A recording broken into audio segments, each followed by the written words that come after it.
Hello students, this video will cover ray diagrams for concave mirror. तो concave mirror कहें या converging mirror कहें एक ही बात है. रीजन बीइंग कन्वर्ज मींस इकट्ठा कर देना, तो कन्वर्जिंग मिरर कॉन्केव मिरर है और डाइवर्जिंग मिरर कॉन्वेक्स मिरर है. इसके रे डायग्राम समझने से पहले आपने प्रीवियस वीडियोस में अगर रूल्स फॉर ऑब्टेनिंग रे डायग्राम ना वॉच किए हो तो उनको जरूर वॉच कर लें. रीजन बीइंग उन्हीं रूल्स को फॉलो करके रेज हम बनाएंगे और रेज को का इंटरसेक्शन दिखाएंगे, कहाँ इंटरसेक्शन है और तभी पता चलेगा इमेज कहाँ बनेगी. बहुत सारे स्टूडेंट ये बोलते हैं कि याद नहीं होती, तो मैं आपको बता दूं बड़ा इजी है. आप ये समझ लें ऑब्जेक्ट जब फोकस पर होगा, इंफिनिटी पर होगा, इमेज फोकस पर बनेगा. देन आप ये याद रखो जैसे जैसे ऑब्जेक्ट पास आता जाएगा इमेज दूर जाता जाएगा इस तरह से, और जब ऑब्जेक्ट फोकस पर आ जाएगा तो इमेज इन्फिनिटी पर चला जाएगा. तो आप इस तरह से याद करोगे तो कुछ लर्न करना आसान हो जाएगा. तो इसके अंदर 6 रे डायग्राम्स हैं, तो मैं आपको रे डायग्राम भी क्लियर कर देता हूं. एट द सेम टाइम हर रे डायग्राम में नेचर ऑफ इमेज क्या है ये बड़ा इंपॉर्टेंट है. जैसे इसके अंदर केस वन हम लेंगे ऑब्जेक्ट एट इंफिनिटी. अगर ऑब्जेक्ट एट इंफिनिटी है तो रे डायग्राम क्या होगा. तो कॉन्केव मिरर का केस है, तो आप concave mirror first of all बनाएं. उसके बाद सबसे पहले प्रिंसिपल एक्सिस शो करें, प्रिंसिपल पी मार्क कर, पोल पी मार्क कर दें. उसके बाद जो ऑब्जेक्ट इंफिनिटी पे है वहां से रेज शो कर दें पैरेलल टू प्रिंसिपल एक्सिस. और रूल ये है rays which are parallel to principal axis after reflection meet at one point that is focus, और फोकस पे ही इमेज बन जाएगा. तो ये इस तरह से एरोज लग जाएंगे और यहां हम लिख देंगे सिंपली कि ऑब्जेक्ट एट इंफिनिटी. अब इसका रे डायग्राम ऐसा भी कई टीचर्स या कई बुक्स में बना होता है. ये है जब ऑब्जेक्ट हमने शो नहीं कर रखा. अगर सपोज ऑब्जेक्ट को शो करें, सपोज या इमेज को शो करें, तो इस तरह से रे डायग्राम भी बन सकता है इसका. इस तरह के रे डायग्राम में अगर सपोज ऑब्जेक्ट इंफिनिटी पे है तो वहां से एक रे आप पहले फोकस से पास कर दें. तो रूल ये है जो रे फोकस से पास हो जाएगी वो रिफ्लेक्शन के बाद पैरेलल हो जाएगी लाइक दिस. और अनदर रे ऑफ लाइट आप सी से पास कर दें सेंटर ऑफ कर्वेचर से, और उसका रूल ये है a ray of light which is passing through C is reflected back along the same path. और जहां पर दो रिफ्लेक्टेड रेज, रीजन बीइंग यहां से आने के बाद ये भी रिफ्लेक्टेड रे है और ये भी रिफ्लेक्टेड रे है, जहां ये मीट कर जाए तो वहां ये इमेज बन जाएगा. तो it will be A dash B dash और ये पॉइंट है फोकस. तो आप इस तरह का रे डायग्राम बनाएं फॉर ऑब्जेक्ट एट इंफिनिटी, या इस तरह का बनाएं, बात एक ही है. इसके अंदर जो इमेज शो हुई है ना, it is called diagram for extended image. Extended image it is called diagram for point image. बस यही डिफरेंस है. अगर आप ये क्लियर कर लोगे तो दोनों में से कोई सा बना लो, दोनों ठीक है. तो आप ये ऑब्जेक्ट अगर इंफिनिटी पे था तो इमेज फोकस पर आकर बना, ये केस 1 है. इसके अंदर पोजीशन इसकी पोजीशन इसकी ये बनेगा at focus number 1 at focus, number 2 real and inverted, and number 3 highly diminished. Diminished means smaller in size, छोटा. रियल और वर्चुअल का डिफरेंस मैंने लास्ट वीडियो में बता दिया है. इन्वर्टेड मींस उल्टा, दैट इज अगर ऑब्जेक्ट ऐसा होगा तो इमेज उसका ऐसा नजर आएगा, तो इट इज कॉल्ड इन्वर्टेड. तो ये फर्स्ट रे डायग्राम है. देन सेकंड, अगर सपोज ऑब्जेक्ट और पास line, case 2 when object is beyond C. Beyond C means अपनी एफ है, जितना ही एफ है उतना ही सी भी है, तो इसके जस्ट पीछे रख देना है. तो इसका रे डायग्राम इस तरह से बनेगा कॉन्केव मिरर, प्रिंसिपल एक्सिस, और सपोज एफ और सी और ऑब्जेक्ट रखा है बियॉन्ड सी.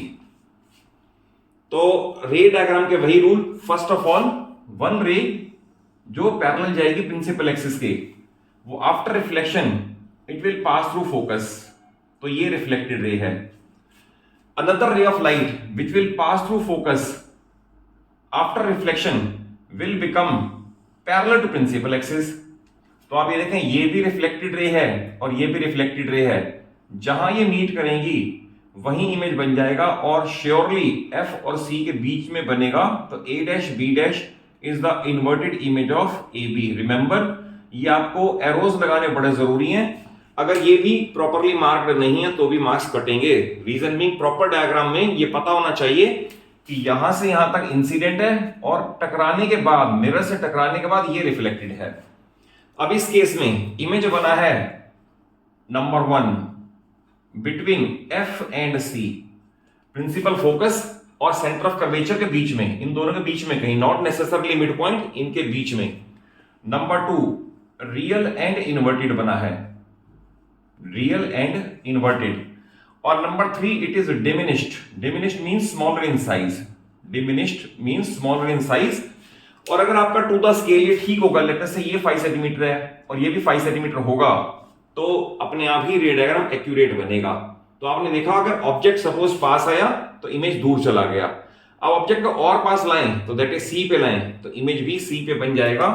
तो थर्ड रे डायग्राम है ऑब्जेक्ट एट सी। तो ये बड़े सिंपल रे डायग्राम है। अगर सपोज कॉनकेव मिरर में ऑब्जेक्ट, आप ये पोल ऑफ द मिरर हो गया, ये एफ हो गया, ये सी हो गया, आपने ऑब्जेक्ट अगर सी पे ही रखा है और वही रूल फॉलो करोगे, one ray which is going parallel to principal axis after reflection passes through focus, ये, और another ray which passes through focus after reflection becomes parallel to principal axis. Remember, ये और ये दो रिफ्लेक्टेड रे हैं और rule ये है, जहां पर रिफ्लेक्टेड रे मीट कर जाएंगी वहीं पर ही इमेज बन जाएगा। और आप यहां पर आप इन्वर्टेड इमेज शो करोगे, ए डैश बी डैश, तो ए बी भी यही है, बी डैश भी यही है और सी भी यही है और एफ ही है फोकस। तो इसका तो नेचर सामने क्लियर ही है कि इस केस में इमेज नंबर 1 एट सी बनेगा। अगर ऑब्जेक्ट सी पे था तो इमेज भी सी पे बनेगा। नंबर 2 रियल एंड इन्वर्टेड होगा, रियल एंड इन्वर्टेड। और number 3 same size, that is having size same as the size of the object. Again देखिए, आप ऑब्जेक्ट दूर था तो इमेज फोकस पे थी, ऑब्जेक्ट पास आया इमेज दूर हो गई, ऑब्जेक्ट और पास आया इमेज और दूर हो गई, ऑब्जेक्ट और पास जाएगा इमेज और दूर हो जाएगी। अगर इस तरह से याद रखोगे तो ये इजी हो जाएगा याद करना। तो ये 3 केसेस हो गए, हम आगे ऑब्जेक्ट एट सी तक। अब नेक्स्ट केस में नंबर 4 ऑब्जेक्ट बिटवीन, अब सी पे था, C and F.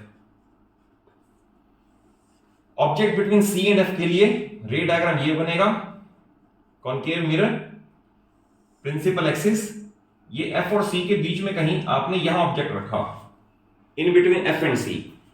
Same rule, one ray going parallel after reflection passes through focus, another ray which passes through focus after reflection becomes parallel to principal axis। remember, ये और ये दोनों reflected ray हैं, जहां ये meet करेगी वहां पर इमेज बनेगा इन्वर्टेड। तो A dash B dash is the inverted image of A B और ये पॉइंट है एफ और ये पॉइंट है सी। तो देखिए, इस केस में अपने आप अगर टू द स्केल ये 5 सेंटीमीटर और ये 5 सेंटीमीटर है तो इमेज अपने आप ही बियॉन्ड सी बनेगा और बड़ा नजर आएगा, दिखेगा कि image is larger in size. तो इस केस में इमेज की कैरेक्टरिस्टिक्स क्या है? Image number 1 beyond C, centre of curvature से और पीछे। Number 2 real and inverted, real and inverted. Real का मीनिंग मैंने लास्ट वीडियो में बता दिया, real means it can be casted on the screen, और वर्चुअल इमेज स्क्रीन पे कास्ट नहीं हो सकता। And third it is enlarged और मैग्नीफाइड। व्हेनेवर आई से एनलार्ज्ड इट मींस जितना बड़ा ऑब्जेक्ट था इमेज उससे बड़ा है, और मैग्नीफाइड एक ही बात है। तो आपने देखा ऑब्जेक्ट और पास आया इमेज और दूर चला गया। नेक्स्ट केस, केस नंबर 4 हो गया। Case number 5 object at F. Next case, case 5 at F. तो आप ये मान लें कि ये रे डायग्राम फर्स्ट केस का लगभग उल्टा ही है, वैसा ही रे डायग्राम बना सकते हो। सिंपली एरोस की डायरेक्शन चेंज कर दो। जैसे सपोज ये कॉनकेव मिरर है, उसमें भी आपने रे डायग्राम ये बनाया था ये, और इसमें भी आप ये बना सकते हो, नो प्रॉब्लम। बट डिफरेंस कहां है? उसमें ऑब्जेक्ट इन्फिनिटी पे था, ये इंसिडेंट रे थी, ये रिफ्लेक्टेड थी। अब आपने फोकस पे ही ऑब्जेक्ट को रख दिया तो एरो उल्टे लगेंगे, like this. That is rays are starting from F and after reflection they are becoming parallel to principal axis. तो ऑब्जेक्ट फोकस पे है तो इमेज इस केस में बनेगा इमेज एट इंफिनिटी, और दूर हो गया image at infinity. Number 2 real and inverted, real and inverted, और उस केस में था हाईली डिमिनिश्ड, इस केस में आएगा हाईली एनलार्ज्ड। हाईली मैग्नीफाइड कहें या हाईली एनलार्ज्ड कहें तो एक ही बात है। तो ये 5 रे डायग्राम में इंपॉर्टेंट ये, इन सभी रे डायग्राम में इमेज रियल एंड इनवर्टेड बनी है, बट जो लास्ट रे डायग्राम है that is one of the most important रे डायग्राम, क्योंकि उस केस में इमेज वर्चुअल एंड इरेक्ट बनती है। और उसका एक्स्ट्रा क्वेश्चन ये भी पूछ सकते हैं कि अगर suppose a concave mirror is being used as a shaving mirror, तो where we have to place our face, तो हमें अपना फेस फोकस और पोल के बीच में रखना पड़ेगा, तभी हमें अपने फेस का enlarge virtual and erect image नजर आएगा। तो ये लास्ट रे डायग्राम है which is one of the most important. इस पे बेस्ड न्यूमेरिकल्स भी और इस पे बेस्ड थियोरेटिकल क्वेश्चन भी बहुत सारे आ सकते हैं, तो मैं इसे मार्क कर दूं, वेरी इंपॉर्टेंट। ये है 6th case, object between F and P, इन दोनों के बीच में। तो ऐसे रे डायग्राम में आप इधर स्पेस छोड़ के चलना पड़ेगा, क्योंकि ऑब्जेक्ट इमेज इधर नहीं बनेगा, उधर जाके बनेगा।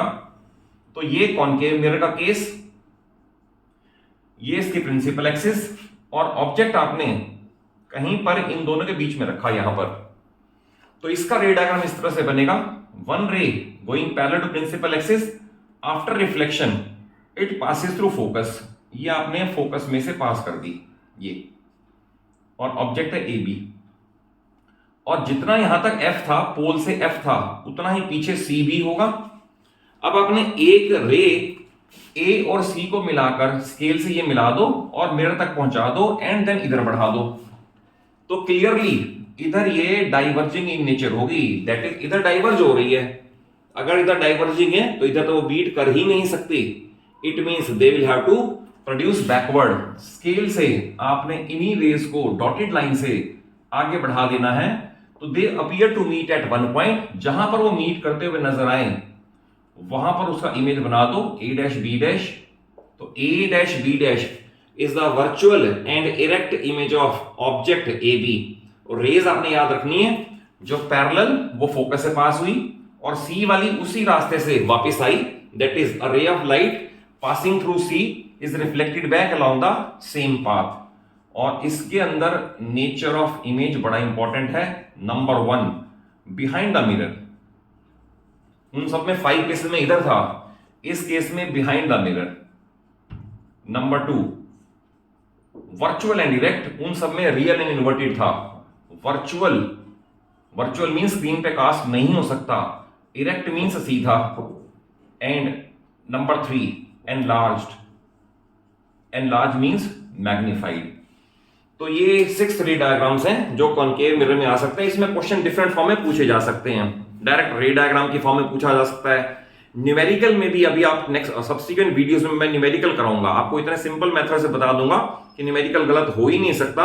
आपको उसके कॉरस्पॉन्डिंग रे डायग्राम से कनेक्ट कर लेना है। अगर रे डायग्राम कनेक्ट कर लोगे तो आपको हर चीज क्लियर हो जाएगी कि इस केस में छोटा बनना चाहिए, बड़ा बनना चाहिए, एम की वैल्यू पॉजिटिव आनी चाहिए, नेगेटिव आनी चाहिए, ये सारा क्लियर हो जाएगा।